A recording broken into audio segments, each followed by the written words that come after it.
Perth has a side most people never see, a power station rotting beside the ocean, an island where thousands of Aboriginal men were imprisoned and buried in unmarked graves, a theme park where a giant concrete god stands guard over cracked swimming pools and empty water slides. In this video, we are counting down 16 abandoned places in Perth. Stay with me to the end, because number 1 is a place most people visit every summer without knowing what lies beneath their feet. So hit subscribe, turn on notifications, and let's begin. Number 16. The Clackline Refractory and Quarry. About 80 kilometers east of Perth, just off the Great Eastern Highway near the small town of Clackline, sits an enormous abandoned brickworks that looks like it belongs in a post-industrial wasteland, not the rolling farmland of the Avon Valley. The Clackline Refractory operated for decades, producing fire bricks and refractory materials used in furnaces, kilns, and smelters across Western Australia. The quarry supplied the clay. The kilns fired it. The operation was self-contained and substantial. But when the works closed, everything was left in place. Today, the site is heritage listed and remarkably intact. Massive brick kilns stand open to the sky. The quarry walls rise like cliffs around pools of still water. Rusted machinery sits where it was last used. If you walk deeper into the surrounding bush, you can find the remains of a small greenhouse, its glass shattered, its frame rusting, scrawled with faded writing. Clackline is one of the most photogenic abandoned sites near Perth, and one of the easiest to miss from the highway. Number 15. The Canning River Timber Mill Ruins. In the suburbs south of Perth, along the banks of the Canning River near the suburb of Wilson, the remains of an old timber mill sit quietly among the paperbarks and reeds. The mill operated in the late 1800s and early 1900s, processing jarrah and other hardwoods from the surrounding forests. A jetty extended into the river for loading timber onto barges that carried it downstream to Fremantle. Workers lived in a small settlement around the mill, but as the nearby forests were logged out and the timber industry shifted south to the Carry and Jarrah belt, the Canning River operations became uneconomical. The mill closed. The settlement emptied. Today, the site is part of a nature reserve. The jetty pilings are rotting in the shallows. Stone foundations lie hidden in the undergrowth. Most people who walk or cycle the Canning River Trail pass within meters of these ruins without knowing they are there. It is a ghost industry buried inside a modern suburb. Number 14. The John Forest National Park Railway Tunnel. About 25 kilometers east of Perth, in one of the oldest national parks in Western Australia, a 340-meter tunnel cuts through a granite ridge and disappears into absolute darkness. This is the Swanview Tunnel, built in 1895 as part of the Eastern Railway linking Perth to the goldfields. For decades, steam trains rumbled through this passage, carrying prospectors, supplies, and gold between the coast and the interior. But ventilation was a constant problem. The tunnel's length and the steep gradients on either side meant that smoke from the steam locomotives became dangerously thick inside. Drivers and firemen worked in choking conditions. Accidents were common. When a deviation line bypassed the tunnel in 1932, it was closed and abandoned. Today, the tunnel sits at the end of a popular bushwalking track in John Forest National Park. If you walk inside, the temperature drops immediately. The darkness is total within a few dozen meters. Water drips from the ceiling. The granite walls are slick with moisture. At 340 meters, the tunnel is long enough that you cannot see the exit from the entrance. It is one of the eeriest accessible places near Perth. Number 13. The Rocky Bay Explosives Tunnel, North Fremantle. Beneath the limestone cliffs of Rocky Bay in North Fremantle, a narrow tunnel extends 96 meters into the rock. It was carved out during World War II as an underground explosive storage facility, part of the coastal defense network that protected the port of Fremantle, then a major Allied naval base in the Indian Ocean. The tunnel entrance sits near the waterline, accessible only at low tide. Inside, the passage is narrow, dark, and damp. The walls are rough-hewn limestone. The floor is often ankle-deep in water. At high tide, the entrance can be partially submerged. The tunnel was abandoned after the war and has sat unused for over 80 years. Today, it is a destination for urban explorers and photographers who time their visits to the tides. But visiting carries real risk. The tunnel floods, the limestone is unstable in places, and there is no phone reception inside. Rocky Bay is a reminder that beneath the leafy suburbs and craft breweries of North Fremantle, the infrastructure of a wartime port still exists, carved into the rock and waiting in the dark. Number 12. The Midland Railway Workshops. In the eastern suburb of Midland, about 15 kilometers from the Perth CBD, stands one of the largest and most significant industrial heritage sites in Western Australia. The Midland Railway Workshops were built in the 1900s and for nearly a century served as the primary repair and manufacturing facility for the Western Australian government railways. Locomotives were built here, carriages were assembled, thousands of workers, boilermakers, fitters, blacksmiths, pattern makers filled the enormous sheds 6 days a week. At its peak, the workshops employed over 3,000 people. The complex covered 46 hectares and included a foundry, a machine shop, a blacksmith shop, a paint shop, a timber mill, and a power station. When the workshops closed in 1994, the site was left largely intact. The sheds, vast cathedral-like spaces with soaring iron roofs and rows of cranes, sat empty for years, their machinery rusting, their floors covered in decades of oil and iron filings. Parts of the site have since been redeveloped, but significant sections of the original workshops remain, heritage-listed and largely untouched. Walking through the surviving sheds feels like stepping into the skeleton of an industrial age that Perth has left behind. Number 11. The Woodman Point Quarantine Station. On a low, windswept headland south of Fremantle, between the suburbs of Coogee and Munster, stands a complex of heritage buildings that most Perth residents have never visited. Woodman Point Quarantine Station was built in the 1880s to intercept ships carrying infectious diseases before they could reach the port of Fremantle. Immigrants arriving by sea were diverted here, disinfected, and held in isolation until health authorities cleared them to enter Western Australia. At its peak, the station could process hundreds of passengers at a time. The complex included hospital wards, shower blocks, fumigation chambers, accommodation buildings, a morgue, and a cemetery. During the plague outbreaks of the early 1900s, patients were treated and many died here. During both World Wars, the station was used for military purposes. After the war, the quarantine function declined as air travel replaced sea travel, and the station was progressively closed. Today, the Heritage Precinct is partially open for events and accommodation, but large sections remain derelict. The old hospital wards sit empty. The fumigation chambers are sealed. The cemetery, maintained but rarely visited, holds the remains of those who made it to Australia but never made it past the quarantine gate. And hey, before we move on to our next entry, I hope you are enjoying this video so far. If you are, it would mean a lot to us if you hit that like button and shared this with a friend. Now, let's continue. Number 10. El Caballo Blanco Theme Park. About 55 kilometers east of Perth, along the Great Eastern Highway near the town of Woolloomooloo, a cluster of crumbling buildings and rusted infrastructure sits behind a fence in the bush. A faded sign marks the entrance. If you did not know what this place was, you might assume it was an abandoned farm. It was not a farm. El Caballo Blanco, the White Horse, was one of Perth's most popular family attractions throughout the 1970s and 1980s. The park was built around a troupe of performing Andalusian horses, and at its peak, it drew thousands of visitors for shows, pony rides, and picnics on landscaped grounds. There was a restaurant, a gift shop, and a miniature railway. Families drove out from Perth for the day and watched white horses dance in a purpose-built arena. But attendance declined. The costs of maintaining the horses and the facilities became unsustainable. The park closed in the late 1990s. The horses were sold. The buildings were abandoned. Today, the site is heavily vandalized.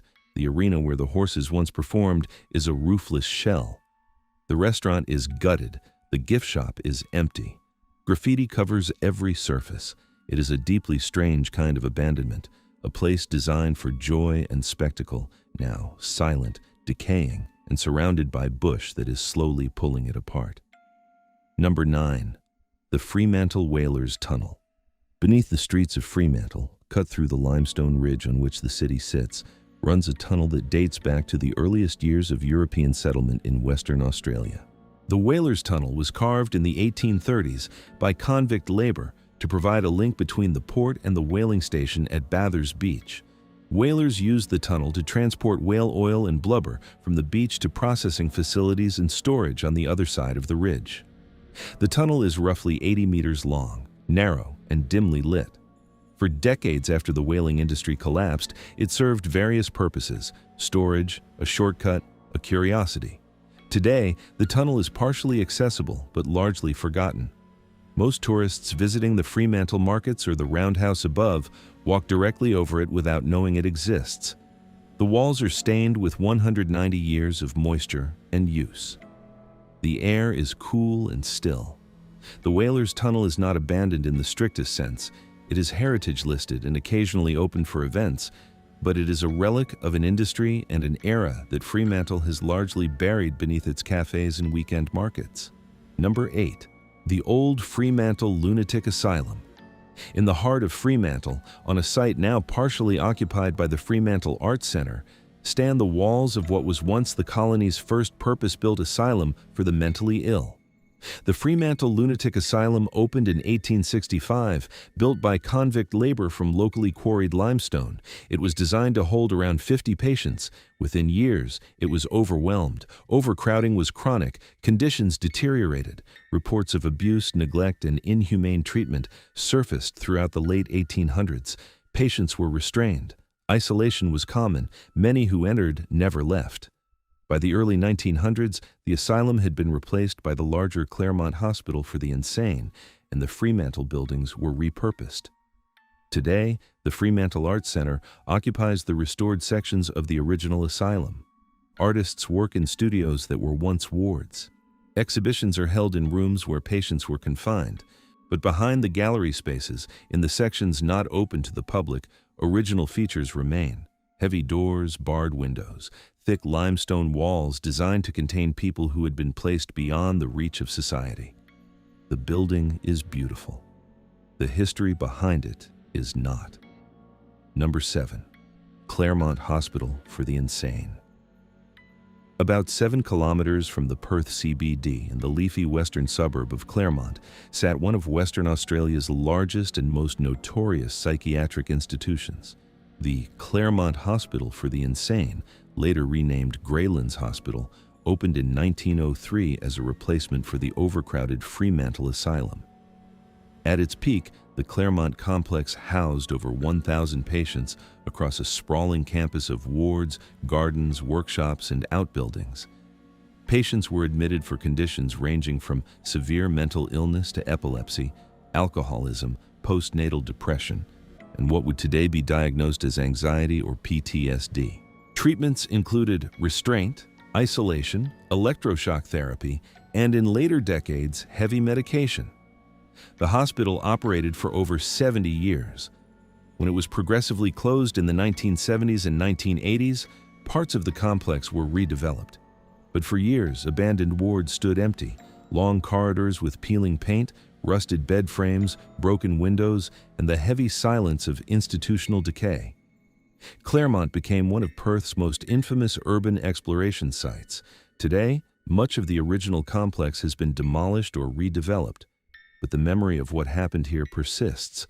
Over its decades of operation, thousands of people were confined within these walls, many of them for conditions that would never justify institutionalization today. Number 6. The dying wheat belt towns. Between 1 and 4 hours east of Perth, across the vast agricultural plains of the Western Australian wheat belt, dozens of small towns are slowly disappearing. They are not ghost towns yet, but they are getting there. Towns like Coonawnapin, Bencubbin, Noongarin, and Training were established in the early 1900s as service centers for the farming families who cleared the bush and planted wheat across millions of acres. At their peaks, these towns had banks, shops, hotels, mechanics, a school, a church, and a community hall. Families lived and died here for generations, but drought, declining commodity prices, farm consolidation, and the drift of young people toward the cities have slowly hollowed them out. Today, many wheatbelt towns have populations in the low double digits. Main streets are lined with empty shop fronts, their awnings sagging, their windows dark. Hotels stand closed, schools have been decommissioned, the old general store is boarded up. If you drive through the wheat belt on a weekday afternoon, you can pass through town after town and see almost no one. These are not dramatic ruins, they are not spectacular. They are something quieter and arguably sadder. Communities that are dying in slow motion, losing one family, one shop, one service at a time. The wheat belt ghost towns are not a relic of the past, they are happening right now. Number 5. Fremantle Prison. In the center of Fremantle, behind high limestone walls stained dark by over a century of weather, stands one of the oldest and most intact convict-built structures in Australia. Fremantle Prison was built by convict labor between 1851 and 1859. The convicts literally built the prison that would hold them. For 136 years, it operated continuously as a place of incarceration. The last prisoners walked out in 1991. During its lifetime, Fremantle Prison held some of the most dangerous criminals in Western Australia. It was also the site of 44 executions, the last in 1964. Conditions were brutal. Cells were small, poorly ventilated, and desperately overcrowded. In January 1988, a major riot destroyed parts of the facility and resulted in injuries to both prisoners and staff. Today, the prison is a UNESCO World Heritage Site and museum. You can tour the cell blocks, walk the exercise yards, and descend into the tunnels beneath the prison, an underground network carved from limestone that extends beneath the surrounding streets. But behind the tour routes, original graffiti still covers the cell walls. Personal items were left in some cells when the prison closed. The gallows room stands as it was. Fremantle Prison is not abandoned, but it is a place where thousands of people lived, suffered, and in some cases died. And it sits in the middle of a city that has turned it into a tourist attraction without quite erasing what happened inside. Number 4. South Fremantle Power Station. On the coast south of Fremantle, rising from the scrubland between the ocean and Robb Jetty, stands one of Perth's most iconic and most photographed abandoned buildings. The South Fremantle Power Station was built in 1951, and for over 3 decades it generated electricity for the growing city. Its massive turbine halls, towering chimneys, and rows of industrial windows made it one of the most imposing structures on the coast. The power station was decommissioned in 1985 when newer, more efficient plants came online. Since then, it has sat empty. The building is enormous, cathedral-scale halls with soaring ceilings, vast concrete floors, and walls of broken windows that frame views of the Indian Ocean. Graffiti covers every accessible surface. The internal staircases are rusted and unstable. Plans for redevelopment have been announced and abandoned repeatedly over the decades. South Fremantle Power Station is arguably the most recognizable abandoned building in Western Australia. It appears in music videos, fashion shoots, and the social media feeds of every urban explorer who visits Perth.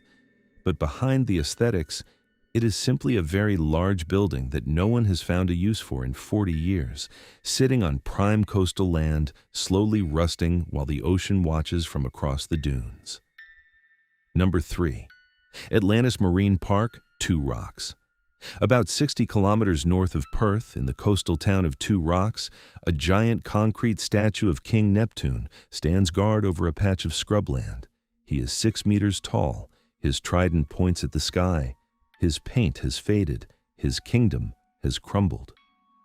Atlantis Marine Park opened in 1981, built by the property developer Alan Bond as part of a grand vision for the Northern Corridor. It was designed as a marine theme park: dolphins, sea lions, underwater viewing galleries, swimming pools, water slides, and landscaped gardens surrounding the enormous Neptune statue that became its centerpiece. For a few years, Atlantis was one of Perth's most popular family attractions, but the park was always remote. Two Rocks was a long drive from the city, and the surrounding suburb had not yet developed as planned. Attendance declined. Operating costs mounted. The park closed in 1990, less than a decade after it opened. Since then, Atlantis has become one of the most famous abandoned sites in Australia. King Neptune still stands, weathered but defiant, looking out over cracked concrete pools and overgrown pathways. The dolphin enclosures are empty. The water slides are dry. Vandals have stripped what they could. The bush has taken the rest. In recent years, the statue was given heritage protection, and there have been efforts to restore it. But the park itself is finished. It is a monument to the ambition of the 1980s, a time when Perth believed it could build anything, anywhere, and people would come. They came for a while, then they stopped. Number 2, the Oliver Hill Battery, Rottnest Island. Most people who visit Rottnest Island come for the beaches, the quokkas, and the crystal clear water. Very few make the trip to the center of the island, where 2 enormous 9.2-inch naval guns sit in concrete emplacements on the summit of Oliver Hill, their barrels pointing out across the Indian Ocean toward a threat that never arrived. The Oliver Hill Battery was constructed during World War II as part of the Fremantle Fortress, a coastal defense network designed to protect the port of Fremantle, which had become one of the most important Allied submarine bases in the Indian Ocean. The guns were massive. Each barrel weighed 28 tons. They could hurl a 172-kilogram shell over 29 kilometers. A light railway was built from Thompson Bay to transport ammunition to the battery. Barracks, magazines, observation posts, and command tunnels were carved into the limestone beneath the hill. At its peak, hundreds of military personnel were stationed on the island. The guns were never fired in anger. No enemy ship came within range. After the war, the military left. The battery was decommissioned in 1960. The barracks were emptied. The railway fell silent. The tunnels were sealed. Today, the guns remain, fully intact, still pointing out to sea, still mounted in their emplacements as though waiting for an order that will never come. The railway has been partially restored for tourists, but the tunnels and magazines beneath the hill are the real draw. They are cool, dark, and claustrophobic, narrow passages carved through limestone, lit only by the occasional bare bulb. Oliver Hill is not a ghost town, but it is a ghost fortress, a place built for a war that never reached these shores, abandoned when the danger passed and left on an island that most people visit for entirely different reasons. And now, we have reached number 1. And if you have stayed with me this far, I promise you, this is the story that will change the way you see this island forever. Number 1. The Wajamup Aboriginal Prison, Rottnest Island. Every year, 500,000 people visit Rottnest Island. They ride bikes around the bays, they swim in the basin, they take selfies with quokkas, and almost all of them walk directly over one of the darkest chapters in Western Australia's history without knowing it.